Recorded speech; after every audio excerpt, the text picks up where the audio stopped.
Back like we never left. My favorite time of the year will always be Survivor season. Something about it just makes me happy. It's my favorite show of all time, and we got a brand new cast to break down. And oh man, I'm excited. 18 new castaways ready to give Survivor 46 a shot, and I remember all the way back nearly a year ago at this point when the Survivor 45 and 46 casts were released with just the names, ages, and where they're from. The 46 cast instantly stood out to me. I thought the age range was skewed much older than 45, who basically was Bruce and Julie as the over 40 crowd, and everybody else was in their 20s to early 30s. And while diversity is always going to be praised for new era casts, I was so intrigued by the diversity that was coming from the 46 cast from front to back. And after reading articles and listening to interviews and questions when I can, if you thought Survivor 45 had some characters, Survivor 46 dialed that up tenfold. There is maybe one quote-unquote normal person on this cast, and the other 17 are so fascinating, and I cannot be more excited to watch them all battle it out for $1 million. And as I want to make tradition on this channel, I'm gonna stick my nose where it doesn't belong and rank this cast of crazy people from least likely to win to most likely to win. 18-1, with one obviously being my official winner pick. Fair warning, my infamous power ranking of last season had my top 5 players in my ranking include the first, second, and third boot, the merge boot that did not make the jury, and Kelly. And then my winner pick of Survivor 44 was Maddie, so I'm on a 2-season streak of my winner pick being the first boot, so I'd like to publicly apologize to whoever I decide as my winner here. I've cursed you completely, and there's nothing else I can do but say I'm sorry. Yeah, I'm here to read off some facts about each person and give my off-the-cuff take on why I have that person ranked where they are. And hopefully my predictions won't go as horribly as last season's. Without further ado, I am so excited for this cast. Let's break down and assess the Survivor 46 cast from start to finish. I guess I should say this before I give my official ranking here. The information that I've gone off is the parade.com kind of little intro bios that they did for all 18 castaways. The hot takes video where each castaway, except for Venus apparently, gave a hot take about Survivor. The little 1-minute kind of assessment video things that they do. Basically what's going to be the background footage while I talk about each castaway. And then some of the longer form interviews with Mike Bloom have already come out, so the ones that have come out I will use as I can, but obviously not everything is going to come out immediately, so we're just kind of filtering through.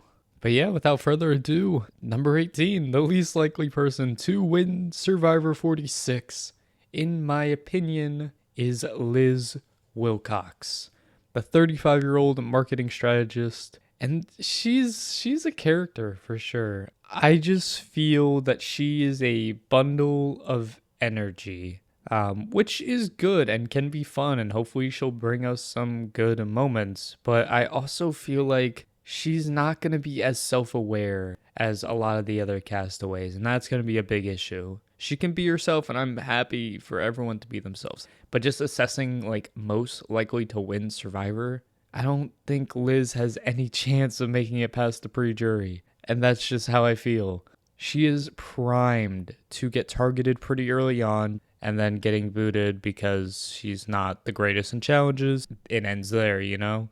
And even if she made it far in the game, do I think Liz is going to like dominate this game strategically or socially enough to warrant a jury to vote for her?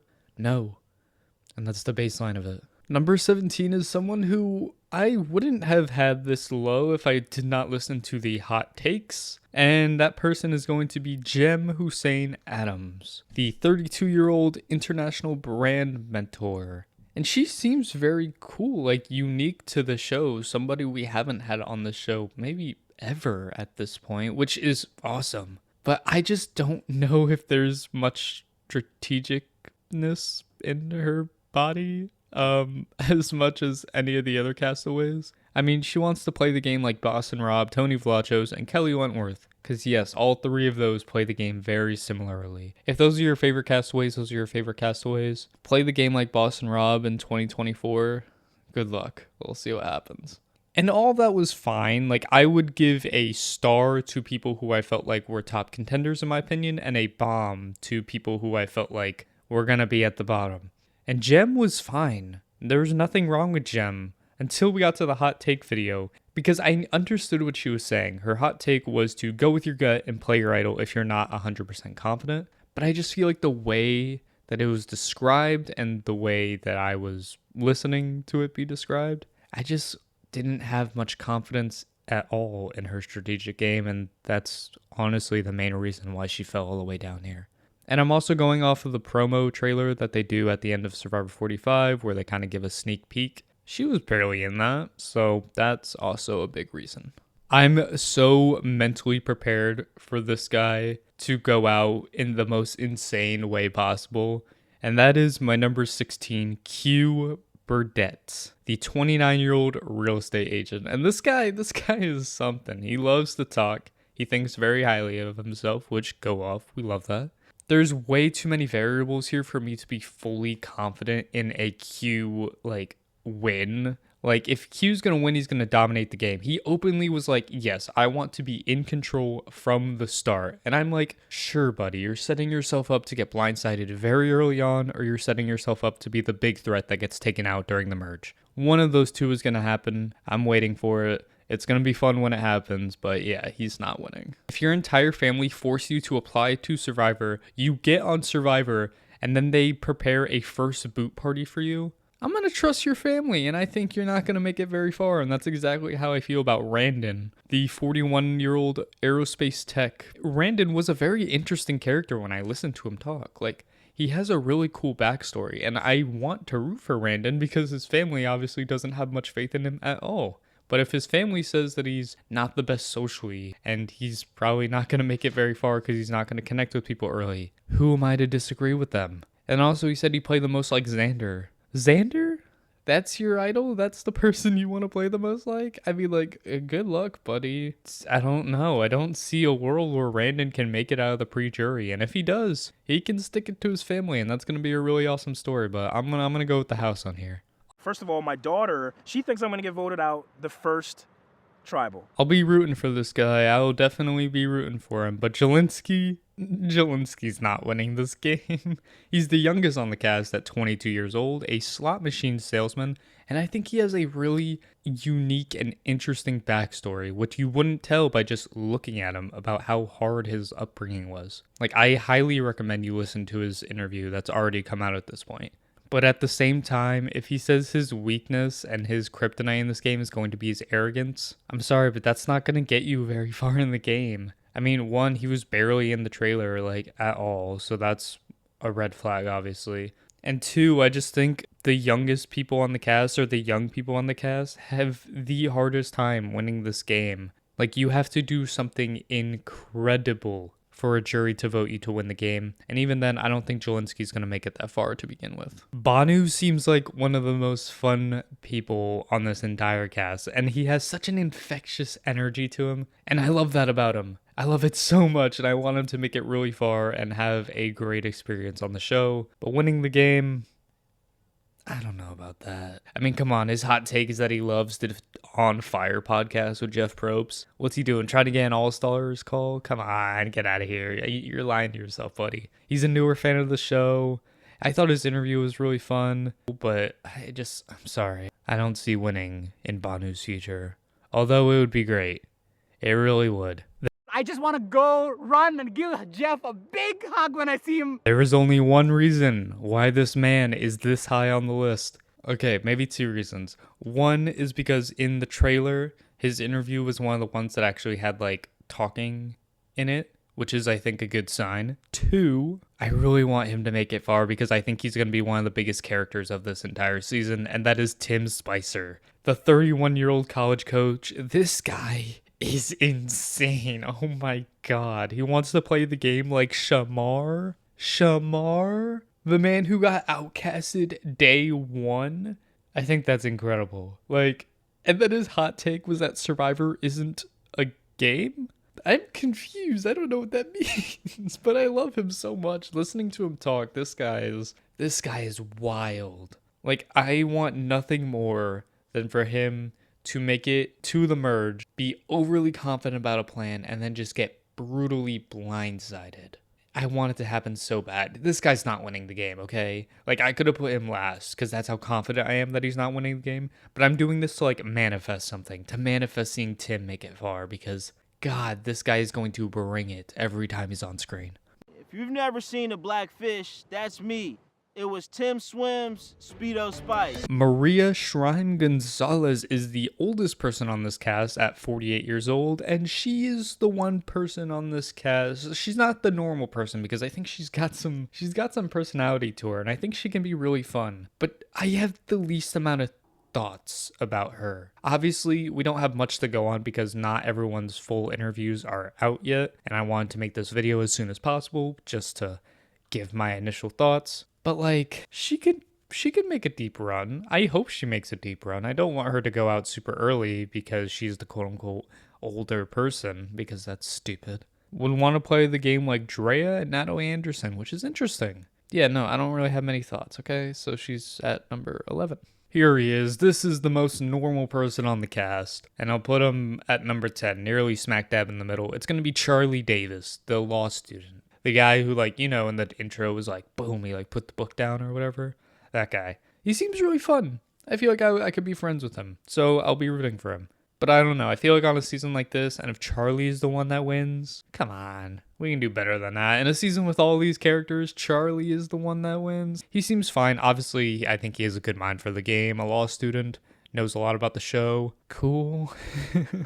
But again, I just feel like he's going to be perceived as threatening. People are going to be scared of him. He'll either get taken out early or he'll just get taken out during the merge. It's one of the two. We'll figure it out. I just don't know if Charlie can win this game.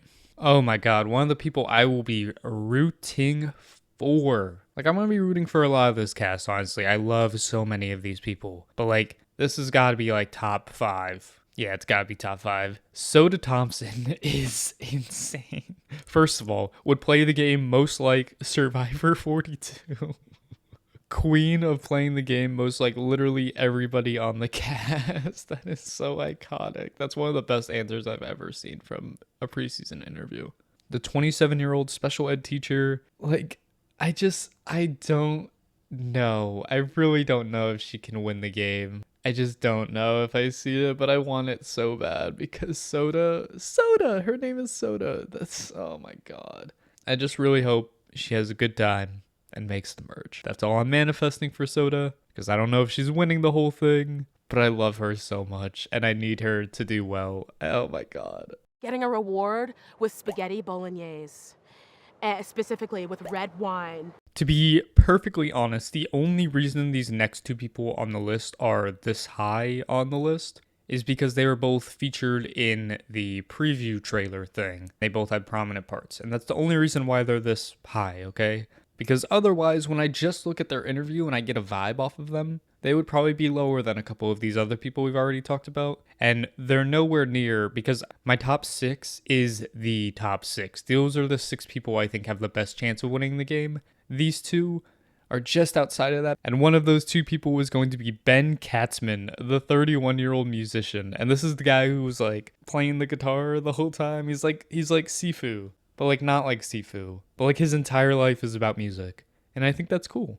And then also said he would play the game like Nick Wilson. So that's a bit of a red flag. Like I said, the interview didn't give me much. It kind of gives me like he could be an early out. But he did get featured in the trailer, so I'm basing a lot of my faith on that. And I guess because he got airtime and the other people didn't, he's gonna be the 8th best odds to win the game. The next person we got is our lone Canadian representative on the season. It is Venus Vafa, the 24-year-old data analyst. She seems like she's going to be a big favorite. She's already getting the mother term thrown on her by a lot of the online audience. But when I read the interviews, she gives me a lot of the same vibes as Justine from Survivor 43, and we all know how that one went. I just don't know if she's going to make it very far. But then on the trailer, she was like, I want to be the first Persian winner in Survivor history. And I was like, oh, damn, she might just be the first Persian winner in Survivor history. Who am I to argue with that? I would love it if Venus made it far. But everything I'm reading was just like a red flag. I feel like people will see her as threatening and they'll take her out as soon as they possibly can. But if she can survive the pre-merge, she is the first person I genuinely can see a path riding it out, winning the game, and being an amazing winner. Everyone else before this, I didn't see a path to winning. Venus, I do. But again, she has to survive the early game, and that is where I am most terrified because I think there is a high likelihood she gets sniped early and everyone cries. Now we're at the top 6. These are the 6 people who I all starred when I listened to their interviews or whatever it was, and I was like, you could be my winner pick. And at number 6, aka the bottom of all of that, is going to Jess Chong, the 37-year-old software engineer. And I want Jess to do so well. I really do. Kind of like Venus, I have some fears that she is going to get sniped out pretty early from the game, and I'm going to be very upset. So that is my biggest fear. But kind of like Venus, if she makes it to the merge, I could see her really messing stuff up. I feel like she'll be perceived as less of a threat than someone like Venus was, because even if Venus makes the merge, obviously I have confidence that she can make it to the end, but I think she'll still be a threat the entire way through, and that's the scariest part. Whereas Jess, I don't know if she's going to be perceived as a threat. She wants to kind of be in the background a little bit, but she also wants to be controlling some things, and I could see that working for her. She just needs to survive the early game. I really enjoy her. I really love her. She thinks the Medallion of Power is cool. I think that's awesome. And maybe hopefully younger than I am. Oh my god, my number 5 was the person who I initially was like, I'm gonna make you my winner pick, but then I realized, okay, if I make this person my winner pick, they're probably gonna be the first boot, and I don't want that to happen. So against what my heart says, I went with my brain on this one pick. It's going to be Mariah Gayor as my number 5. I think Mariah is the person I'm rooting for the most personally, which means she's going to be the first boot, which means I'm going to cry and I'm going to be very upset. Mariah, please, I'm begging you, just win this game. 28-year-old program coordinator, she is the self-identified geeky, nerdy person. Oh my god, I love her so much. I am so obsessed with her. You guys have no idea. I loved her interview. I loved her answers to the questions. She says the last gasp is not a good challenge. Stan her right now. Is she gonna win the game? I don't know. But this is purely a heart pick that she's this high, and then it's purely a brain pick that I didn't make her my winner pick. She's my winner at heart, okay? Oh my god. I don't have any good reason. I'm gonna be perfectly honest with you. We've had basically literally the god of thunder on this show, and I am not that. Someone who I've seen has been pretty popular with a lot of people's winner picks is going to Hunter McKnight at my number 4. The 28-year-old science teacher, he builds survivor challenges at his school, I guess, for his kids. I think he seems like a really fun personality. When I listened to his hot take, that is when I was like, oh, this guy can be a potential winner. Because the way he talked about Natalie White deserving to win over Russell, I was like, oh, this guy has a mind for the game, and I really like that. Now, he's a tall dude. He's the tallest guy on this cast, tallest person on this cast. And I could see him being a big threat when it comes to the merge, but I don't see Hunter going out early. He just needs to find a way to survive that merge phase of the game, get into a good alliance, dominate a little bit, get to the end, collect that $1 million. Whippy! That's all I'm saying. Will he do it? I don't know. There's 3 people I have more faith in than him. But he's a very, very high contender for me. He's at number 4. There's no coming back from that. High school kids are mean. So many people are loving this woman already, me included. She's amazing. Kenzie Petty is my number 3. 29-year-old salon owner. I think she's going to be so personable. I would be best friends with her instantly. I love her so much. And that's how I hope she's going to be. I think she'll be good. I think she's going to survive the pre-merge. And I think she's going to survive the mid-merge. So Kenzie is one of the people I'm already locking in to make the end game. So all she has to do is just win from there, okay? What do you want me to do? There's not much else to say about her. I mean, she wants to play the game most like Marianne, and I see a good path to her. I think she's a big character, so she's going to get that screen time. She's going to be well liked by the people on the island and off the island. All she has to do is make it to the end and basically pull a Marianne and just dominate the end game. And I think she's capable of doing it. I was either gonna do hair or I was gonna marry an old rich dying man. Those were my life plans. God, I went back and forth on this pick. And at the end of the day, I went with my heart over my brain because my brain told me that this number 2 person should be my winner pick. But my heart said, pick what your heart says. And that's what I did. So at number 2 is going to Tevin Davis. I was so close to making the 24-year-old actor my winner pick, but I didn't. He's just short, but I don't think I need to explain much. He's an incredible personality. Did you see the trailer? I think the way he talks is so mesmerizing. You just get stuck in a trance and you want to listen to what he has to say. There's just so much good about Tevin. There's no way Tevin is a pre-merge boot. Not a chance. I feel like everyone in my top 3 is basically a lock for the end game, so I'm just basically betting on one of those 3 people at the end game to win the game. That's where I'm at right now. Oh, Tevin, man. He would be an incredible winner, obviously. But he's just not quite my number 1. He just felt a little too perfect to me. And that was my biggest issue, and I feel like when you seem too perfect, it can all come crashing down at the very end. So Tevin is number 2. It's happened. It's actually... At number 1, the winner of Survivor 46, or the first boot of Survivor 46, we'll find out eventually. It's going to Tiffany Nicole Irvin, the 33-year-old artist. And she is amazing in every single way. First of all, she gets a little scene in the preview trailer thing. Check. She's an incredible personality that I think will get along with pretty much everybody. Check. Her hot take is she doesn't know why people won't shut the fuck up. Check. So she's not going to tell anybody if she finds an advantage. Double check, because everybody seems to leak everything to everybody in the new era, and y'all need to stop it. And it starts with Tiffany. The only issue is that in her little 1 minute interview thing, she was like, I don't know how I'm about to survive 26 days. And I was like, okay, that's a little odd. I got a little PTSD with Hannah and the nicotine last season, but I'm holding it down. She got previewed in the trailer. There's no way they would preview someone who quits the game. That's not happening. And then everything else is just perfect to me. So she was kind of an easy winner pick. I'm just kidding. She wasn't. I went back and forth a lot with her and Tevin, but these were the top 2. I think one of these 2 is winning the game. I put my money on Tiffany. That's where I'm at. She's an amazing personality. So many people are going to love her in her confessionals. I think it's going to be gold. That is my winner pick. I'm riding with you, Tiffany, to the very end. Dang, I feel like we in therapy, girl. What? You asking all these federal questions?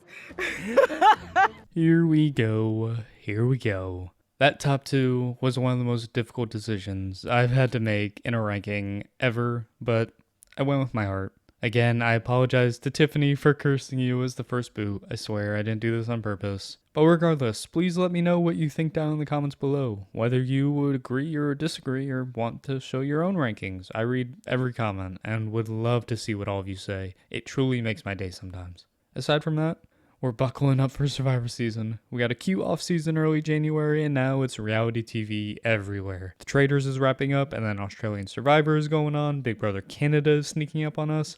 A lot's going down. And stick around and enjoy all of it with me. I got videos every week coming. That'll do it for me. If you made it to the end of this video, I love ya. Platonically, of course. And I will undoubtedly see ya when I see ya. Bye-bye.